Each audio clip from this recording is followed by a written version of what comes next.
Okay, magandang araw po sa inyong lahat. Gabi. Kung araw nyo mapanood ang video na ito, kung gabi naman, magandang gabi sa inyong lahat. Ating pag-usapang muli ang pinakasikat at pinaka-controversial na vlogger ngayon na tumutuligsa sa Iglesia ni Cristo, si Epifanio Labrador. Bakit naging ganito ang taong ito? Bakit samang-sama ang loob niya sa Iglesia ni Cristo? So pinanood natin yung videos niya. Actually, pangalawang video ko na ito sa kanya. Panoorin natin yung video niya. Maunawaan natin siya, maramdaman natin siya na ang taong ito inggit na inggit sa tinamo na iglesia na success sa nakaraang National Rally for Peace na sinagawa sa 13 venues sa buong Pilipinas. Masama ang loob niya dahil successful ang rally ng Iglesia ni Cristo sa lahat ng lugar sa Pilipinas. Ayon sa kanya, pinakinggan natin yung kanyang video, dismayado siya. Yung kanyang pagkadismaya, binintang din niya sa ibang mga iglesia ni Cristo. May mga kilala daw siya na nadismaya rin daw. Pero actually, yun ang naramdaman niya dahil nakita niya yung success ng rally na yun. Maraming Pilipino raw ang nagagalit. Sabi niya, actually siya lang magagalit. Sa katunayan, may mga pari pa. May mga paring nagpaabot ng kanilang paghanga, nagpaabot ng kanilang pasalamat sa ginawa ng Iglesia ni Cristo. Yung mga pari na yun, gusto nilang tularan yung rally na ito. Yung pari sa Pagadian City, gusto din niyang gawin ang Rally for Peace. Gusto niya ang nangyari, umattend siya sa Rally for Peace sa Pagadian City. Ang sa Cebu, pinagmasdan niya kung gaano kaganda ang rallying ito, gaano ka-successful. Kaya yung success na tinamasa ng Iglesia ni Cristo na transform sa kanyang puso na galit. Sobrang galit daw. Pinag-initan naman niya ang mga placard na dala-dala ng mga kapatid.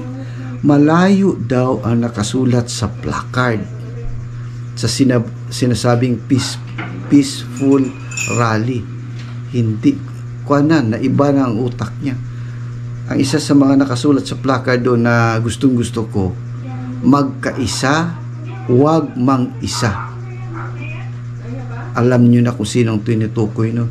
Ang mambabatas ng Pilipinas dapat magkaisa, ang mga politiko dapat magkaisa, hindi sila dapat mag-isa. Sama-sama tayo sa pag-unlad, united, magkaisa, peaceful, yun. Gusto rin niya na ang rally ng Iglesia ni Cristo is walang halong politika. Siya kasi may definition siya sa utak niya. Sa utak niya, may definition siya na dapat walang kandidato na pupunta doon. Wala tayong magawa kasi ang rally is open for all. Sino ang susuporta sa pahayag ng ating Pangulong Bongbong Marcos? Pumunta kayo doon. Ang sabi ng Pangulong Bongbong Marcos, ang impeachment ay dapat ganito ganyan, hindi siya unahin, dapat marami pa tayong pagtuunan ng pansin, wala mo ng impeachment. Galit na galit siya doon. Yan lang, ang kapangit nun, sa Iglesia ni Cristo siya nagalit. Si Pangulong Bongbong Marcos naman ang nagsabi nun. Hindi niya naunawaan yun. Bulag, nakatakip yung kanyang mata. Hindi niya kilala kung sino ang nagsalita ng no to impeachment. Hindi niya talagang sinusunod ang Pangulong Bongbong Marcos. Nagalit din siya dahil sinisiraan daw ang Quadcom. May Quadcom ba na binabanggit doon? So kung kayo pinanood niyo yung rally, wala kayong marinig na Quadcom doon. Ang sabi nga ng iba, pangit yung rally kasi masyadong general in a sense na wala kang binabanggit na tao, pangkalahatan yung senaryo na ito hindi dapat nating gawin. Yun ang nangyari sa rally. Itong tao na ito siguro nakichismis lang, di siguro yung napanood ng buo yung National Rally for Peace ng Iglesia ni Cristo. Si Enrile daw, Juan Ponce Enrile, tinira ng husto ang Iglesia ni Cristo. Yung respeto naman ni JPE sa Iglesia, nandun pa rin, pero may sarili siyang pang-intindi, pang-unawa, na iniisip niya na ang Iglesia, pinipigilan natin ang impeachment, which is not true. Kasi sinabi nga ni Arnel Tumanan, hindi tayo lumalaban sa impeachment. Basta yung rule of law ipatupad. Hindi yung porke ikaw ang malakas, gawin mong kawawa yung isa, pagbintangan mo. Alam mo natin na ang pinag-uusapan dito ay confidential fund. Ang confidential fund na yan ay under investigation pa sa COA. Mayroon siyang notice of disallowance sa COA na dapat isubmit ng ating pangalawang Pangulo ng bansa. Pero hindi yan pinag-usapan doon. Walang binabanggit na politiko sa sa Rally for Peace na ito. Isa pang kinagalit niya ay nakisawsaw sa politika. Kasi nandun daw si Bato, kalaban niya si Bato. Nagsalita pa raw si Bato doon. Pero kung titingnan mo ang buong rally, hindi si Bato umakyat sa stage. Kasama niya ibang mga politiko na sumusuporta sa kapayapaan, sumusuporta sa pagkakaisa. So, Epifanio Labrador, kung mapanood mo ang video na ito, panoorin mo lahat ang National Rally for Peace ng Iglesia ni Cristo. Hindi kailanman nagsalita si Bato sa taas ng stage. May isa pa siyang kinakatakot na naglalaro sa utak niya. Darating daw ang panahon ng kontrolin ng INC ang bansa. Ang Iglesia ni Cristo po, sa iyong kaalaman, ay hindi po sa mundong ito. Ang Iglesia ni Cristo ay grupo ng mga taong pinili ng Diyos. Nilagay ng Diyos sa Iglesia. Ang Iglesyang yan ay tinatawag na Iglesia ni Cristo. Hindi yan sa mundong ito, kundi ang tinitingnan ng Iglesia ni Cristo, ang bayang banal, yun ang pupuntahan naming lahat. Hindi raw peace rally. Nasa utak mo lang yun. Walang kaguluhang nangyayari doon. Kung titingnan mo, ikumpara mo sa pinagmamalaki mong rally sa January 18, walang sigawan doon. Walang murahan. Walang hamon-hamon doon. Hindi kami naghahamon doon. Para sa kapayapaan ang sinisigaw namin. Pagkakaisa ang sinisigaw namin. So dapat i-review mo yun, Epifanio Labrador. I-review mo ang video. Sinabi rin niyang binanggit din niya yung nangyari sa iglesia noon. Pinakulong daw ni Ka Eduardo ang kanyang ina, pinakulong ang kanyang mga kapatid. Iba na, lumalayo na ang kanyang usapan dahil nga sa inggit, dahil maaring nasira na rin ang kanyang utak sa inggit. Tapos ang peace rally daw, gusto nitong turuan ang kamara. Wala pong Sinabi doong naturuan ng kamara. Sa peace rally, pinapahayag lang ng Iglesia ni Cristo yung kanyang naramdaman. Pinahayag ng Iglesia ni Cristo kung ano ang kanyang saloobin sa gobyerno. Yun ay sinusuportahan ng maraming tao. Kaya sumama sila sa peace rally. Sana maunawaan mo yun, Epifanio Labrador. Lumaki ang ulo ng INC. Binanggit niya yan. Bakit nagmamayabang ba ang Iglesia ni Cristo? Wala kang marinig na video na nagmamayabang ang Iglesia ni Cristo. Sa bawat success na nararanasan ng Iglesia, binabalik namin sa Diyos lahat ang kapurihan. Kaya wala kang makitang nagmamayabang na Iglesia ni Cristo. Ang relihiyon daw dapat walang connection sa politika. Nasa utak mo lang kasi lahat yung pinagsasabi mo. Wala naman yun sa Iglesia. Gusto mo lang i-connect ang Iglesia ni Cristo sa mga politiko. Kaya nga sa rally na ito, kung makita mo, walang politikong pinapaakyat ng stage. Kung nagalit ka man kay Congressman Mark Coleta na nakaakyat ng stage, siya po ay Iglesia ni Cristo. Siya ay nagsasalita ng mga bagay bilang isang Iglesia ni Cristo at hindi politiko. Kaya nakaakyat siya sa stage. Galit ka ba nun? May gusto ka bang paakyatin sa stage? O gusto mong ikaw ang gumawa ng program ng Iglesia ni Cristo at susunod kami sa gusto mo? Hindi. National Rally for Peace ito ng Iglesia ni Cristo. Kung gusto mong sumama. Kung ayaw mo, dyan ka sa tabi. Binabantaan ka raw ng mga Iglesia ni Cristo.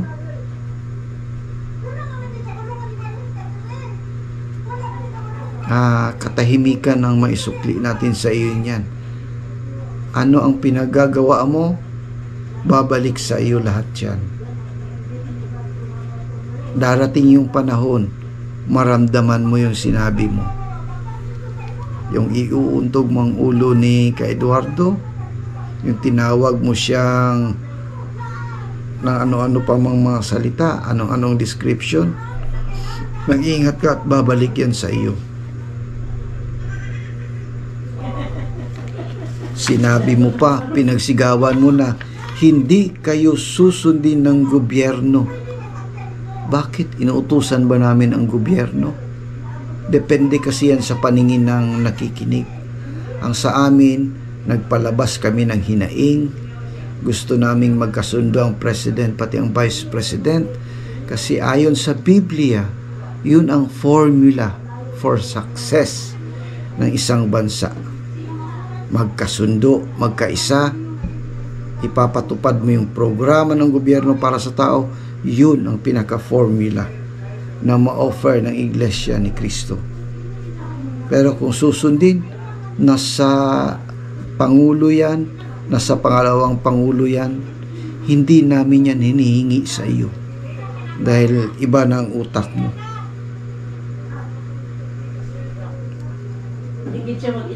Tinitira ang pinuno ng INC. Naririnig ng lahat ng kapatid na tinitira mo si kapatid na Eduardo V. Manalo. Hinahamon mo siya, hinahamon mo ang buong iglesia. Darating ang panahon na ang hamon na yan, maramdaman mo ang sagot sa hamon na yan.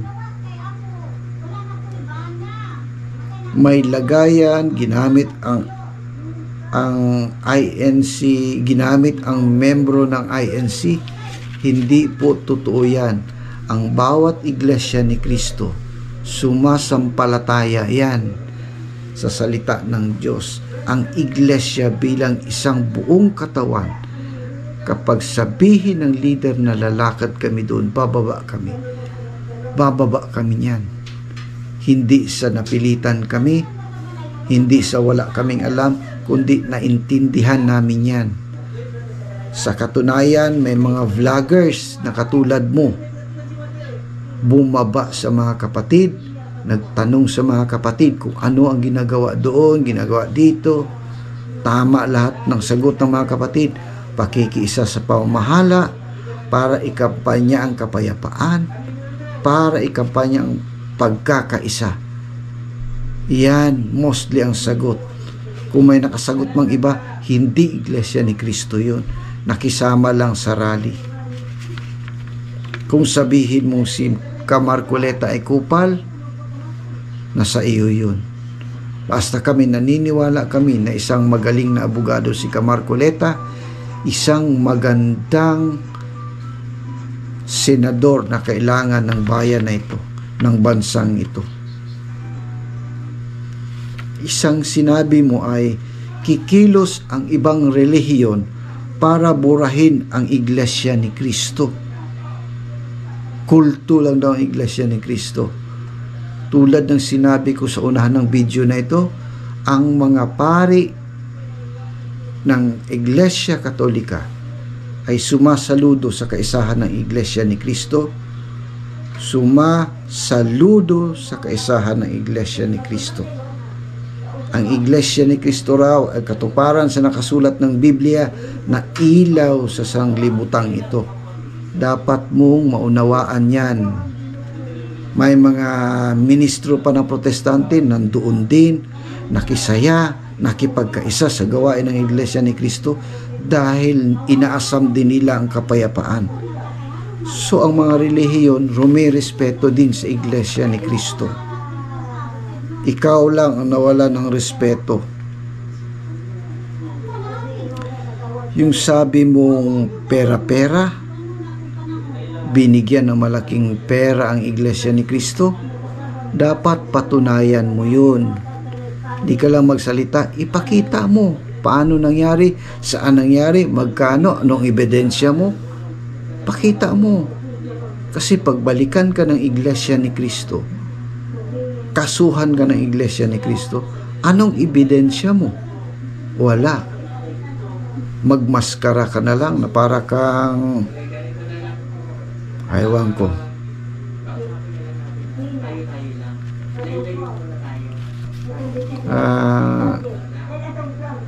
Siguro umabot sa langit yung sama ng loob mo.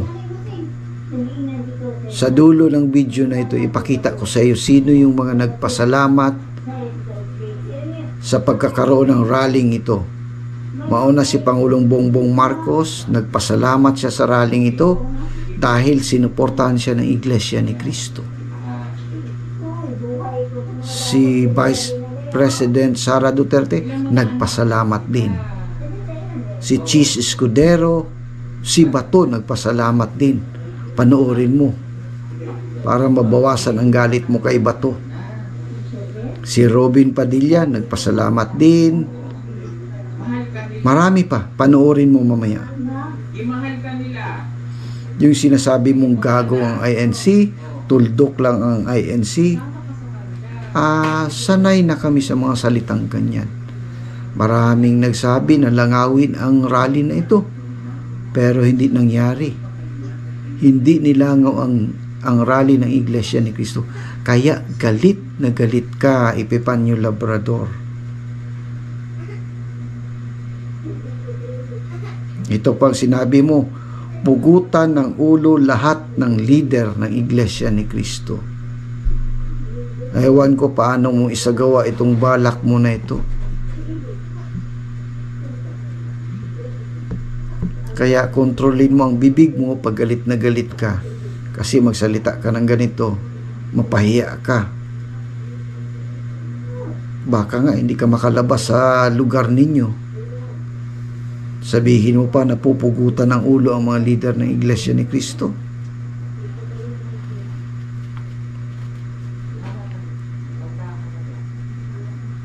Ano pang pinagsasabi mo? Kontrolin ang gobyerno.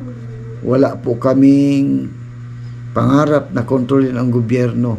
Ang Iglesia ni Cristo ay separate sa gobyerno. Kung sino mang religion sa history na gustong kontrolin ang gobyerno, alam mo yun kung anong religion yun. Mag-research ka. Huwag kang patanga-tanga. alamin mo sa history, anong religion ang mahilig magkontrol ng gobyerno? Lahat daw ng sinusuportahan ng Iglesia ni Cristo ay magnanakaw, manduloko, traidor sa bayan, mandarambong. Para na lang ring sinabi mo na si Pangulong Bongbong Marcos ay magnanakaw, manluloko, mandarambong, kasi sinuportahan namin siya. So, Epifanio Labrador, tingnan mong muli ang mga videos mo, i-check mo ulit ang bibig mo, i-assess mo ulit ang utak mo. Baka iba ng ipagsasabi mo at hindi mo mamalayan, wala ka na sa sarili mo.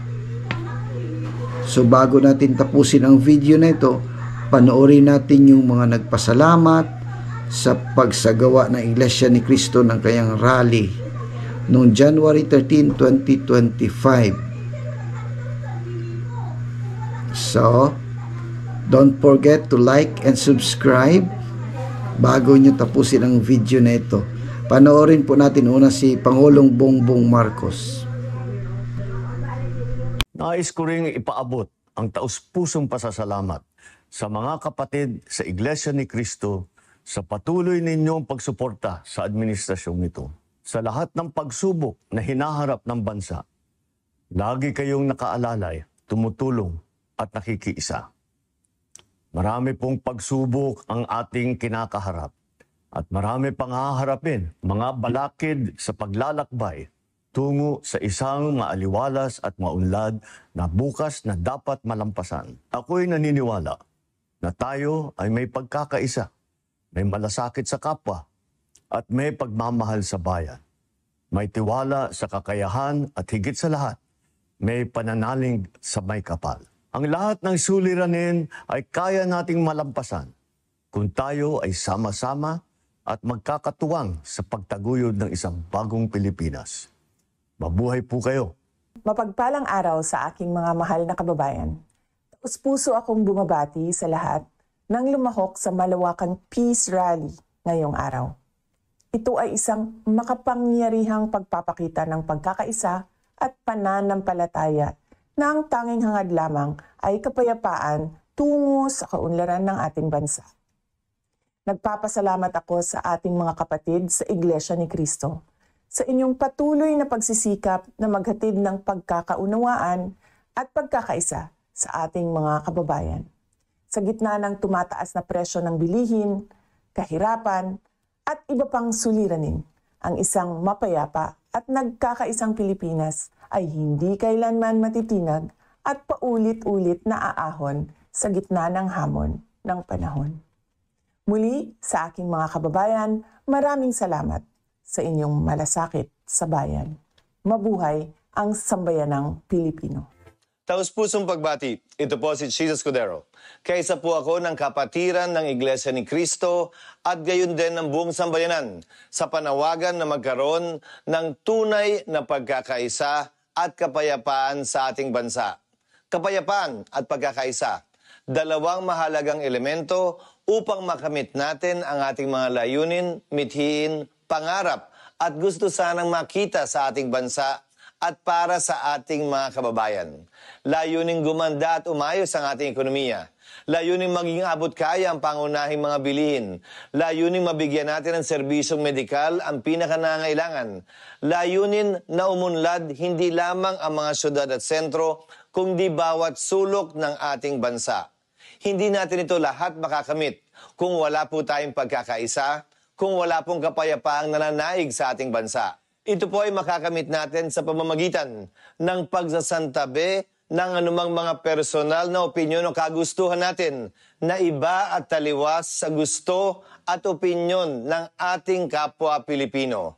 Pagsasantabi ng ating personal na mga interes alang-alang sa mas nakatataas na interes ng ating bansa at ng ating mga kababayan.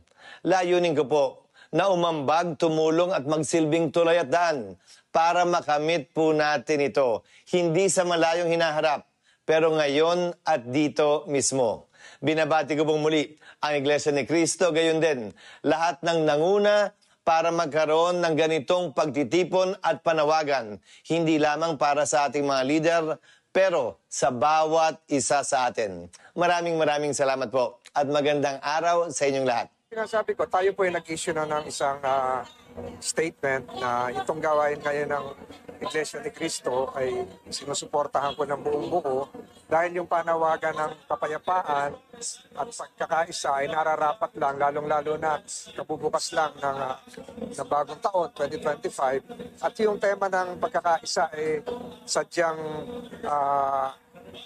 nararapat sa bawat tahanan, sa bawat barangay, sa bawat komunidad, sa bawat LGU at sa ating buong bansa. Maraming salamat po sa pamunuan ng Iglesia ni Cristo, sa pamumuno ni Ka Eduardo Manalo sa peace rally na ito. Ako naman po ever since, even during the time of former President Duterte, I am for peace. Matagal po ako nagtrabaho sa kanya. Gusto ko pong ng kapayapaan. Peace on earth, peace in our country. Para makapagtrabaho na po tayo, bawat oras, bawat minuto na nasasayang po sa hindi pagkakaunawaan, ang magsasakripisyo po ang taong bayan. Parati ko sinasabi na ang serbisyo po sa tao ay serbisyo po yan sa Diyos. Magkaisa tayo, trabaho na tayo para walang masayang na oras.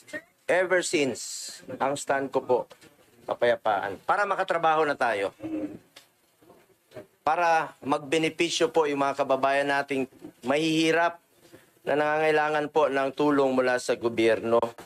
Sila yung nag-aantay na makapagtrabaho tayo muli. Sabi ko nga, bawat oras, bawat minuto na nasasayang dahil sa hindi pagkakaunawaan, ang Pilipino po yung mga mahirap ang magsasuffer. Pag nagtrabaho tayo, ang makikinabang po yung mga kababayan nating mahirap. Kaya nananawagan po ako, I'm calling for peace. Maraming salamat sa Iglesia ni Cristo sa pagpupulong na ito. Malaking bagay po ito na tayo po'y mamulat at let's buckle down to work. Ibig sabihin, magtrabaho na po tayo para sa kapakanan ng mga kababayan nating Pilipino. Yung mga mahirap, mga pasyenteng mahirap, magtrabaho tayo, magserbisyo tayo ng may malasakit sa kapwa Pilipinas. Ayaw ko pong haluan ng politika ito. Hindi naman po ito magpupulong tungkol sa politika. Para makiisa sa ating mga kapatid sa Iglesia ni Cristo at saka sa ibang mga andito ngayon. May nakita natin, may mga Muslim, may mga Katoliko, may mga iba-ibang mga relihiyon na andito ngayon. Tayo nakikiisa sa ginagawang National Rally for Peace. Ito namang rally nito ay ginagawa para sa kapayapaan, di ba? Lahat tayong Pilipino ay umaasa na makamit ang kapayapaan. So, andito tayo para suportahan yung rally for peace. Well, correct. As said by no less than the President himself. Diba? Na huwag muna ang sikasuhin itong impeachment at mag-focus muna tayo sa mga ibang priorities, mga problema ng ating bansa. Like problema ng kahirapan and other, many more issues na dapat natin na i-resolve. So, andito tayo para magsuporta. Ito po ay parang maaantala lang po ang kaunlaran natin dito sa impeachment. At malinaw din po ang sinabi naman ng Ombudsman.